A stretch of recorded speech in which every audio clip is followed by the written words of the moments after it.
ठंड में छत पर सोने वाला गांव। पायल शाम का खाना रसोई में बना रही थी और गुस्से में साथ में बड़बड़ा भी रही थी। पता नहीं इन लोगों को क्या दिक्कत है, एक बात भी समझ में नहीं आती है, हमेशा बस अपनी ही मनमर्जी करनी होती है। अरे फिर हमारा इस घर में रहने का फायदा ही क्या है जब हमारी मर्जी का कुछ चलता ही नहीं है। एक तो इतनी ठंड है, फिर भी इन्हें समझ में नहीं आता। आखिर पायल इतनी ज्यादा गुस्से में क्यों थी, जानने के लिए जरा कहानी में आगे बढ़ते हैं। पायल खाना बनाकर सबको परोसती है। सभी टेबल पर बैठकर साथ में खाना खा रहे थे। चलो चलो, खाना तो खत्म होने वाला है, अब खाना खाते ही सब जल्दी से ऊपर पहुंच जाओ, सोने की तैयारी शुरू करो, आज वैसे ही पहले बहुत देर हो गई है। हाँ मम्मी चिंता मत करो, बस अभी खाना खाकर ऊपर बिस्तर लगा देंगे, मैं और भाभी दोनों मिलकर। ठीक है, पहले हम ऊपर चले जाते हैं, उसके बाद तुम दोनों बिस्तर लेकर ऊपर आ जाना। हाँ जरूर, यही काम रह गया है ना मुझे तो। सभी खाना खा लेते हैं और उसके बाद पायल और रिया दोनों मिलकर छत पर जाकर बिस्तर लगाने लगते हैं। दोनों बिस्तर बिछा ही रही थी, तभी वहाँ सामने वाली छत पर, जो उनकी दीवार से बिल्कुल दीवार सटी हुई थी, उनकी पड़ोसन बहू भी वहाँ पर बिस्तर बिछा रही थी। और पायल घर का सारा काम खत्म हो गया? हाँ, सबने खाना पीना खा लिया है, अभी सबका बिस्तर लगा दूंगी, सब लेट जाएंगे, उसके बाद बस बर्तन धोने बचे हैं, जाकर वही धोऊंगी। एक तो इतनी ठंडी ठंडी हवा चल रही है और ठंड में रात को बर्तन धोना बड़ा मुसीबत होता है। इसलिए सर्दी में मैं तो पहले ही काम खत्म कर लेती हूँ, उसके बाद काम करने का मन ही नहीं करता, वो भी ठंडे पानी से। तभी वहाँ पर पायल और नेहा के ससुराल वाले ऊपर आ जाते हैं। अरे शीला आ गई, आज तो तू भी जल्दी छत पर आ गई, लेकिन आज तो बहुत ही ठंडी हवा चल रही है, बड़ी ठंड है, मैं इसीलिए मोटी रजाई लेकर आई हूँ। हाँ सच में बहुत ठंडी हवा चल रही है, हमने भी मोटे कंबल और रजाई निकाल ली है, अब सर्दी बढ़ेगी और मैंने सोचा तेरे और सरला दोनों के साथ मिलकर आज गप्पे लड़ाऊंगी, इसलिए मैं छत पर जल्दी आई। आज मेरे पास तुम्हें बताने के लिए बहुत धमाकेदार खबर है। क्या कहा, सच में? बता फिर तो जल्दी। अरे रुक जा, एक बार सरला को भी छत पर आने दे, वो भी बस आती ही होगी, तब तक मैं अपनी बहू से गर्मा गर्म चाय मंगवा लेती हूँ, छत पर ठंडी ठंडी हवा में चाय पीने का मजा आएगा। दरअसल ये गांव जहाँ पर हर किसी को छत पर सोने की आदत थी, पूरा गांव ही छत पर सोता था। उन सभी को छत पर खुली हवा में सोना बहुत अच्छा लगता था। इस तरह सभी छत पर पहले जाकर थोड़ी बहुत देर बात करने की आदत थी और उसके बाद सभी एक दूसरे से बात करते हुए सो जाते थे। लेकिन वहीं दूसरी तरफ जब पायल नीचे बर्तन धोने आती है तब वो गुस्से में बर्तन धो रही थी और वो पहले से ही गुस्से में थी। गुस्सा आना तो लाजमी है ना, बताओ भला ऐसी छत पर कौन सोता है। अरे मैं तो घर की बहू हूँ, कम से कम मुझे तो कमरे में अकेले सोने दो, ऊपर से इतनी सर्दी में छत पर सुला देते हैं। गर्मियों में तो मैंने कुछ नहीं कहा था, लेकिन कम से कम सर्दी में तो मुझे चैन से सोने दो। तो बहू को छत पर सोना पसंद नहीं था, जो कि जरा लाजमी भी है। वहीं दूसरी तरफ सरला की बहू, जिसकी अभी नई नई शादी हुई थी, वो भी छत पर बिस्तर लगाने जा रही थी, लेकिन उसने घूंघट किया हुआ था, जिसकी वजह से वो सीढ़ी पर गिर जाती है। ओए माँ, मर गई मैं तो, फूट गई, बड़ी जोर की लगी है, पैर भी मुड़ गया। उसकी आवाज सुनकर उसकी सास सरला और उसकी ननंद मोना दोनों वहां आती हैं। अरे भाभी क्या हो गया, आप ऐसे क्यों चिल्ला रही थी? मैं सीढ़ी पर गिर गई हूँ, बहुत जोर से चोट लगी है और मेरा पैर भी मुड़ गया है। मुझे नहीं लगता अब सोने में ऊपर जा पाऊंगी, आप सब ऊपर चले जाइए, मैं रहने देती हूँ। ला दिखा, मुझे जरा सी ही तो चोट लगी है तुझे, तू भी ना बहू बहुत ही ज्यादा नाजुक गली है। चल मैं और मोना तेरी मदद करते हैं ऊपर छत तक जाने में, चिंता मत कर, हम तुझे यहाँ नीचे अकेले नहीं छोड़ेंगे, हम सभी का बराबर ध्यान रखते हैं। रही बात बिस्तर लगाने की, तो वो भी आज मोना ही लगा देगी। सरला और मोना दोनों रितु को पकड़कर छत पर ले जाते हैं। तब रितु मन ही मन सोचती है, चोट में भी मुझे नहीं छोड़ रही है, अरे कम से कम आज तो इसी बहाने मुझे नीचे सोने का मौका मिल जाता, लेकिन नहीं, एकदम जिद्दी ससुराल वाले हैं मेरे तो, सुलाना इन्हें मुझे छत पर ही है, ऊपर से यहाँ इतनी तेज हवा भी चल रही है, ठंड में तो मेरी कुल्फी ही जम जाएगी यहाँ पर छत पर। इस तरह रितु को भी जबरदस्ती छत पर ले जाया जाता है और हर कोई अड़ोसी पड़ोसी रात को छत पर खुले आसमान के नीचे बिस्तर लगाकर सोते हैं। यहाँ कुछ ऐसा ही था। इस तरह दिन गुजर रहे थे। वहीं पड़ोस में एक नई नवेली दुल्हन आई थी। तभी उसका गृह प्रवेश कर रहे थे और वहां पर सभी पड़ोसन थी। आजा बहू, गृह प्रवेश कर, अपने दाहिने पैर से कलश गिरा दे। पलक कलश गिरा कर गृह प्रवेश करती है। उसके बाद सभी कहते हैं, हाँ, स्वागत है हमारे खुले गांव के ससुराल में। एकदम खुली और ताजी हवा का एहसास होगा यहाँ। बिल्कुल सही कहा, यहाँ पर ऐसा खुला वातावरण कहीं नहीं मिलेगा बहू, जैसा हमारे गांव में मिलता है। हमारी बहुओं से पूछो, इसलिए तो खुश रहती हैं। नई नवेली दुल्हन पलक को तो कुछ समझ में ही नहीं आता, लेकिन वहीं खड़ी पुरानी बहुएं कहती हैं, हाँ बिल्कुल बिल्कुल, हम तो कुछ ज्यादा ही खुश हैं यहाँ पर। हर रोज खुली हवा में सोने का हमें इतना अच्छा अवसर जो मिलता है, जिसकी वजह से हमारी रात की नींद पूरी नहीं हो पाती है। अरे कुछ दिन पहले मुझे चोट लग गई, लेकिन फिर भी जबरदस्ती मुझे छत पर लेकर गई है सुलाने के लिए। हाँ, और कल पूरी रात मुझे नींद नहीं आई। एक तो इतनी ठंडी हवा चल रही थी, ऊपर से मेरा कंबल भी इतना पतला था। आज भी मुझे खांसी जुकाम हो रखा है, लेकिन नहीं, इन्हें तो सिर्फ अपनी मर्जी चलानी है। सच में क्या ही कह सकते हैं इन लोगों को। अब अगले दिन जब पलक रात को सभी को खाना बनाकर खिलाती है, खाना खाने के बाद वो जब अपने कमरे में जा रही थी, तब उसकी सास उसे रोकते हुए कहती है, अरे बेटा, कहाँ जा रही है? चल जल्दी से बिस्तर लेकर छत पर चल, वहीं पर हमारा बिस्तर लगेगा। ये बात सुनकर पलक को बड़ी हैरानी होती है। क्या कहा? छत पर? लेकिन ऐसा क्यों? अरे हमारे यहाँ ऐसा ही होता है। हमारे यहाँ पूरा गांव छत पर ही सोता है। छत पर एकदम खुली और ताजी हवा जो चलती है, छत पर सोने का जो मजा है वो कहीं और नहीं। जल्दी कर, सब लोग छत पर आ गए होंगे। ये बात पलक को तो बड़ी अजीब लगती है, लेकिन वो कर भी क्या सकती थी। जैसा उसकी सास ने करने को कहा, उसने वैसा ही कर लिया। उनके पीछे पीछे छत पर चली जाती है और चारों तरफ नजरें घुमाकर देखती है कि लगभग पूरा गांव ही अपनी छतों पर बिस्तर बिछा रहा था और आधे लोग तो सो भी गए थे। तभी उनकी पड़ोसन सुनीता कहती है, अरे वाह, हमारी नई नवेली दुल्हन भी आ गई छत पर। कैसे नहीं आती, छत पर सोने का मजा ही जो अलग है। वही तो, छत पर खुले में सोना जितना मजा और कहीं हो भी सकता है भला। वहीं दूसरी तरफ सुनीता की बहू मन में सोचती है, ये लोग कुछ भी अपने मन में खुद ही सोच लेते हैं, हमें अच्छा लगेगा, लेकिन इन्हें कौन बताए हमें जो छत पर सोना बिल्कुल भी पसंद नहीं है, लेकिन जबरदस्ती ऊपर उठाकर ले आते हैं। मैं तो पलक का सोच रही हूँ, बेचारी को शादी के दूसरे ही दिन छत पर जाकर सोना पड़ रहा है। पता नहीं मन में क्या क्या सोच रही होगी। सभी बिस्तर लगाकर सो जाते हैं, लेकिन पलक, जिसके लिए ये सब बिल्कुल नया था, उसे बिल्कुल भी नींद नहीं आती। वो आंखें खोलकर देखती है कि उसके पूरे ससुराल वाले आराम से खर्राटे मारकर सो रहे थे। वो बड़ी परेशान हो जाती है।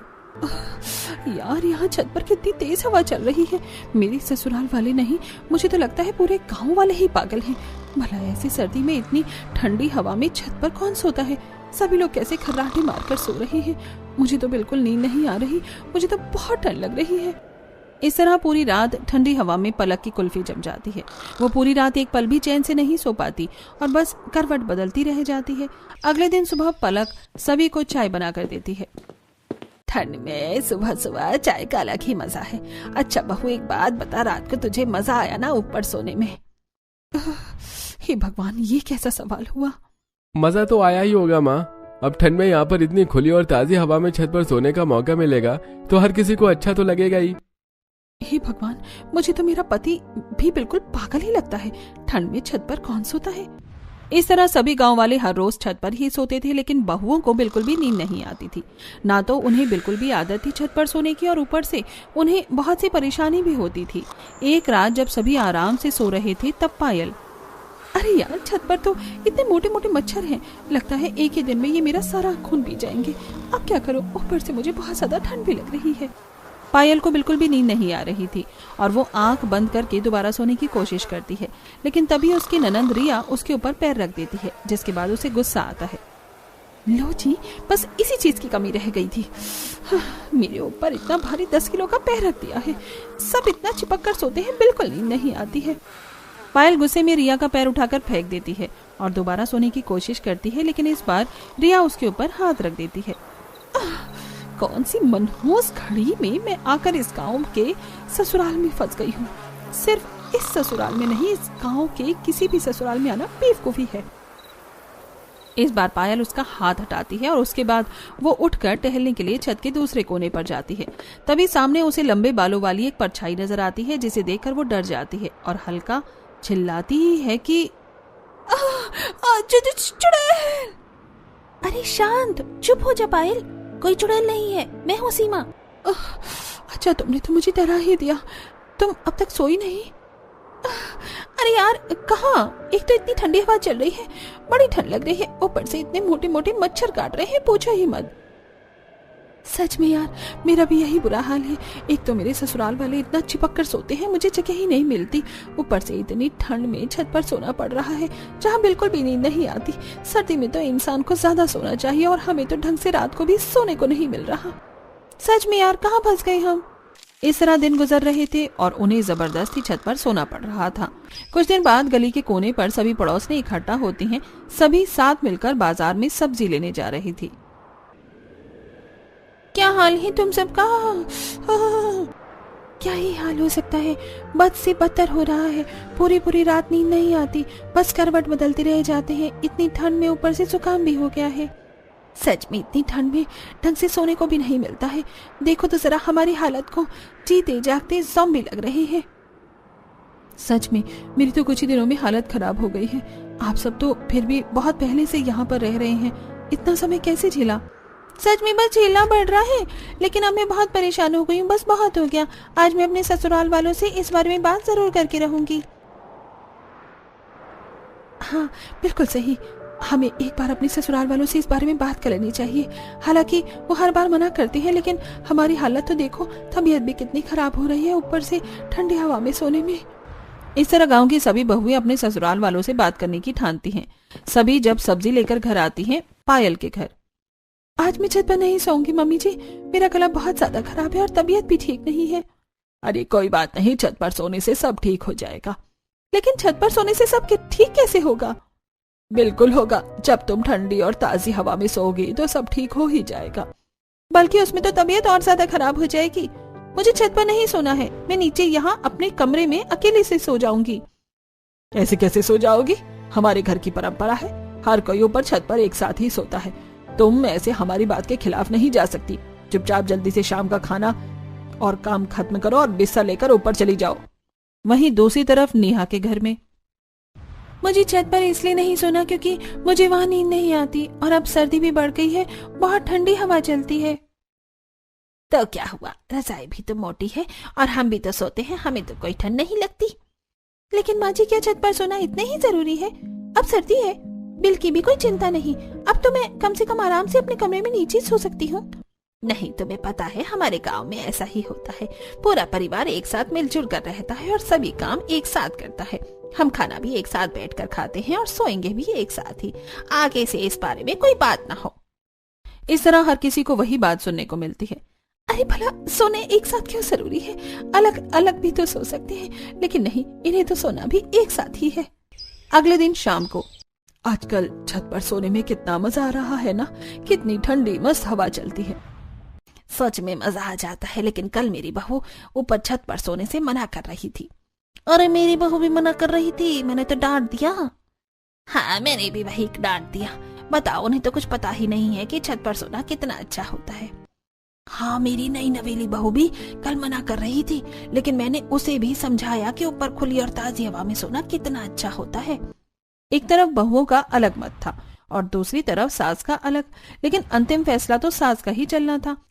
जब सीधे तरीके से बात करने पर काम नहीं चला, तब सभी बहुएं फैसला करती हैं।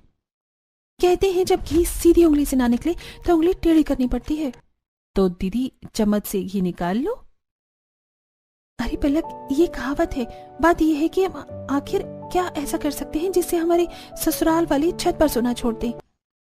क्यों ना हम अपनी ससुराल वालों को डराने की कोशिश करें। हम रात को फोन में नकली चुड़ैल की आवाज लगा देते हैं, तो उन्हें लगेगा कि गांव में कोई भूत का साया है, जिसके बाद सभी छत पर जाकर सोना छोड़ देंगे। आइडिया तो अच्छा लग रहा है।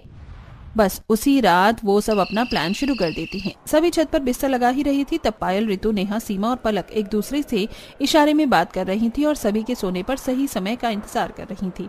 जब सभी सो जाते हैं तो वो अपने अपने फोन में चुड़ैल की नकली आवाज लगा देती हैं और थोड़ी देर बाद, अरे मेरे ससुराल वाले उठ क्यों नहीं रहे हैं?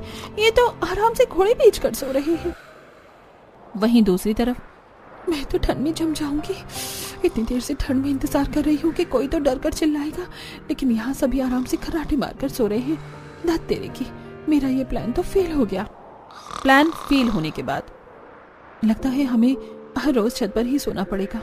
इस प्लान से तो कोई भी नहीं उठा। डरना तो दूर की बात है, अब सो ही जाती हूँ। वैसे भी इतने दिनों से ठीक से सोई तक नहीं हूँ। पलक रजाई में मुंह ढककर सो जाती है। अगले दिन पांचों मिलती हैं। कल का प्लान तो बिल्कुल फेल हो गया। क्यों ना इस बार हम उन्हें किसी सांप या बिच्छू से डराएं। अरे अगर हम उन्हें इससे डराएंगे तो हमारा भी तो नुकसान होगा। हम खुद डर जाएंगे। भला सांप और बिच्छू कोई खेलने की चीज थोड़ी है। अरे तो असली कौन लेकर आएगा रा? नकली लाएंगे। हम में से कोई एक ही ये काम करेगा ताकि सभी भी डर जाएं और हमारा भांडा भी ना फूटे, क्योंकि नकली की बात तो जल्दी ही फैल जाएगी। अगले प्लान को अंजाम दिया जाता है। जब सभी सो रहे थे तब सबसे पहले पायल अपने ससुराल वालों के ऊपर सांप डालती है। जैसे ही रमेश को एहसास होता है कि उसके ऊपर कुछ है तो वो उसे हटाने की कोशिश करता है। तब उसके हाथों से छूकर एहसास उसे होता है कि ये कोई अजीब सी चीज है। वो जैसे ही उठकर उसे पकड़ता है तो अंधेरे में उसे एहसास होता है कि उसने सांप पकड़ा है। जिसके बाद वो तेजी से चिल्लाता है, अरे बचाओ बचाओ, सांप आ गया, सांप आ गया। उसकी आवाज सुनकर सभी उठ जाते हैं और तभी रमेश बड़ी जोर से सांप को दूर फेंकता है और वो उनके बगल वाली छत पर सीधा महेश के ऊपर जाकर गिरता है, जो सो रहा था। महेश को भी किसी के होने का एहसास होता है और जैसे ही वो देखता है तो वो भी चिल्लाकर उसे दूर फेंक देता है। इसी तरह सभी उठ जाते हैं। और क्या हुआ जी, क्या देखा आपने? अरे मेरे ऊपर सांप आया था, मैंने उसे अभी फेंका है। क्या कहा पापा जी? सांप आ गया? देखा, यहाँ खुले में सोना बिल्कुल भी सेफ नहीं है, बहुत खतरनाक हो सकता है। वहीं बगल वाली छत से महेश भी डरते हुए कहता है, अरे मेरे ऊपर भी सांप आ गया था, मैंने अभी दूर फेंका है। ये तो बहुत खतरनाक बात है, अचानक से यहाँ सांप कैसे आ गया? देखो वो कोने में पड़ा है, हमें लाइट जलाकर देखना चाहिए, उसे भगाना चाहिए, नहीं तो खतरनाक हो सकता है। वो सब लाइट जलाकर देखते हैं तो उन्हें पता चलता है कि वो तो नकली सांप था। इसके बाद उन सबको गुस्सा आ जाता है। ऐसा मजाक करते हुए किसी को शर्म नहीं आती? किसने किया है हमारे साथ ऐसा भद्दा मजाक? अरे सच में ये तो बहुत गलत बात है, किसी को ऐसा नहीं करना चाहिए। बताओ कितनी ज्यादा गलत बात है। अगर हमें पता चल गया ना ऐसा मजाक किसने किया है तो हम उसे छोड़ेंगे नहीं। सोते हुए भी कोई किसी को डराना अच्छी बात है क्या? उन पांचों को जब एहसास होता है कि उनका भांडा फूट गया है तब सभी नर्वस होती हुई कहती हैं, सच में आंटी जी आप बिल्कुल सही कह रही हैं। जिसने भी ऐसा मजाक किया है बहुत गलत किया है। हाँ बिल्कुल सही किया। भला ऐसे सब करना भी शोभा देता है क्या? वही तो बहुत गलत बात थी। ये तो शुक्र है कि असली सांप नहीं था, लेकिन अगर असली सांप छत पर आ जाता तो कितना गलत हो जाता। हमें ऐसे बाहर खुले में नहीं सोना चाहिए, थोड़ा सावधानी रखनी चाहिए। हाँ चलो, शुक्र था कि यह असली सांप नहीं था और असली सांप आएगा भी नहीं। चिंता मत करो, हम इतने सालों से छत पर सो रहे हैं, आज तक ऐसा कुछ भी नहीं हुआ। बस किसी मूर्ख इंसान ने नकली सांप फेंक कर भद्दा मजाक किया है। यहाँ असली सांप वगैरह कुछ भी नहीं आने वाला, सब आराम से सो जाओ। इस तरह सभी अगल बगल में छत पर एक दूसरे को समझाकर और बात करते हुए वापस से सो जाते हैं। फिर से पायल भीड़ में सोते हुए सोचती है, अब इतनी ठंड में छत पर ही सोना होगा। हे भगवान, मेरा तो दूसरा प्लान भी फेल हो गया। मुझे तो लगता है बुढ़ापे तक मुझे छत पर ही सोना होगा। तभी रिया अपना पर पायल पैर रख देती है। हाँ बस इसकी और कमी बाकी थी। इस तरह उन सभी ने अब हार मान ली और उनके ससुराल वाले यानी पूरा ही गांव छत पर सोना नहीं छोड़ सकता था। लेकिन वहीं दूसरी तरफ हर किसी की अब तबीयत कुछ ज्यादा ही खराब हो रही थी। अरे मुझे तो इतनी ज्यादा खांसी हो रही है, समझ नहीं आ रहा क्या हो रहा है। अरे मुझे खुद खांसी जुकाम हो रहा है, पता नहीं क्या है। गांव में लगभग सभी को एहसास हो रहा है। आप मेरी बात मानिए चाहे मत मानिए, लेकिन ये सब ऊपर छत पर सोने की वजह से ही हो रहा है। इतनी ठंडी हवा में हम छत पर सोएंगे तो तबीयत खराब होगी ही। नहीं, हम हर साल सर्दी में छत पर ही सोते थे, लेकिन पहले तो कभी ऐसा नहीं हुआ। हवा की वजह से ऐसा नहीं हो रहा है और थोड़ा बहुत तो हर सर्दी में होता ही है। इसकी वजह से हम खुली ताजी हवा में सोना कैसे छोड़ सकते हैं। वहीं दूसरी तरफ सीमा के घर में सबकी हालत खराब थी। अरे मुझे तो बुखार भी हो गया है, पता नहीं कैसा सर्दी का मौसम आता है, हर बार बीमार करके जाता है। मैं कह रही हूँ सब ऊपर छत पर ठंडी हवा में सोने से हो रहा है। ऐसा नहीं है, हम इतने समय से छत पर सो रहे हैं और मैं भी तो छत पर सोता हूँ, लेकिन मैं तो बिल्कुल ठीक हूँ, मुझे कुछ नहीं हुआ। सीमा की सास की तबीयत तो खराब ही थी, लेकिन उसके बच्चे की भी तबीयत खराब हो रही थी। फिर भी कोई समझने को तैयार नहीं था। बेटा ये बुखार की दवाई पी लो वरना तबीयत ज्यादा खराब हो जाएगी। नहीं मम्मी, दवाई बहुत ज्यादा कड़वी है, मुझे पसंद नहीं है। मैं जानती हूँ बेटा, दवाई कड़वी है, लेकिन तुम्हें दवाई तो पीनी ही होगी, वरना तुम ठीक कैसे होगे। अच्छा चलो दवाई पी लो, फिर मैं तुम्हें बहुत टेस्टी चीज खिलाऊंगी। जैसे तैसे करके बच्चे को समझाकर सीमा दवाई पिलाती है। सबकी तबीयत खराब थी, लेकिन फिर भी कोई भी छत पर सोना नहीं छोड़ रहा था। कुछ दिन बाद सभी के टेस्ट करवाए जाते हैं और लगभग काफी ही लोगों की तबीयत ज्यादा खराब थी। जब गांव का डॉक्टर ये रिपोर्ट देखता है तो वो अपने जूनियर डॉक्टर के साथ गांव में कैंपेन के लिए जाता है। वहां पर वो सरपंच के साथ मिलकर सभी गांव वालों को इकट्ठा करते हैं। तो बताइए डॉक्टर साहब, ऐसी कौन सी बात है जो आप हम सभी गांव वालों से करना चाहते हैं और जो बहुत जरूरी है? क्या कोई समस्या है? हाँ सरपंच, बिल्कुल बहुत बड़ी समस्या है जो इस गांव में हवा चल रही है। ये बात सुनकर एक बार को सभी गांव वाले घबरा जाते हैं। लेकिन ऐसा क्या है जिसकी वजह से सभी गांव वालों को खतरा है? मैं आप सभी को समझाता हूँ। देखिए, आप सभी बहुत समय से ही छत पर सो रहे हैं, जो कि बहुत अच्छी बात है। हमें ऐसा करना चाहिए। छत पर ठंडी और ताजी हवा में सोने पर हमारा शरीर मजबूत होता है और इम्यूनिटी सिस्टम भी अच्छा होता है। अरे बिल्कुल सही कहा डॉक्टर आपने, इसीलिए तो हम सभी पूरा गांव मिलकर छत पर रात को सोते हैं। वहीं दूसरी तरफ बहू वाला ग्रुप, ये डॉक्टर सठिया गया है क्या? हमारी मुसीबत कम करने की बजाय बढ़ा रहा है। डॉक्टर आगे अपनी बात कहते हैं। हाँ बिल्कुल, हमारे पूर्वज भी पहले छत पर सोते थे, क्योंकि पहले बहुत सारे पेड़ पौधे होते थे, खुली हवा होती थी। पहले इतनी गाड़ियां और टेक्नोलॉजी भी नहीं थी, लेकिन अब धीरे धीरे जमाना बदलने लगा है, टेक्नोलॉजी होने लगी है। अब घर में हर फ्रिज, एसी, टीवी और बहुत सी बाइक और गाड़ियां भी हैं, जिसकी वजह से हवा दिन ब दिन दूषित होती जा रही है। खासकर सर्दियों के मौसम में, जिस समय पराली भी बहुत ज्यादा जलती है, जो कि पॉल्यूशन का बहुत बड़ा कारण है। अरे बिल्कुल सही कहा आपने, लेकिन इन सब बातों का क्या तात्पर्य है? इन सभी बातों का तात्पर्य है कि अब जो आज की हवा है वो पहले के जमाने की तरह बिल्कुल शुद्ध और ताजी नहीं रही, जिसकी वजह से हमारे शरीर में बहुत गंदी हवा जाती है। दिन में तो हमारी मजबूरी होती है घर के बाहर जाकर खेतों में काम करना या हमारा नौकरी करना, लेकिन रात को आप सभी की ऐसी कौन सी मजबूरी है जो आप सब छत पर सोकर इतनी गंदी हवा को अपने शरीर के अंदर लेकर जा रहे हैं? रात को तो हमारा शरीर रेस्ट करता है, सारी गंदी हवा को बाहर निकालता है, लेकिन आप सभी उसे रेस्ट देने के बजाय वही गंदी पोल्यूशन वाली हवा में सोकर अपने शरीर को और दूषित कर रहे हैं।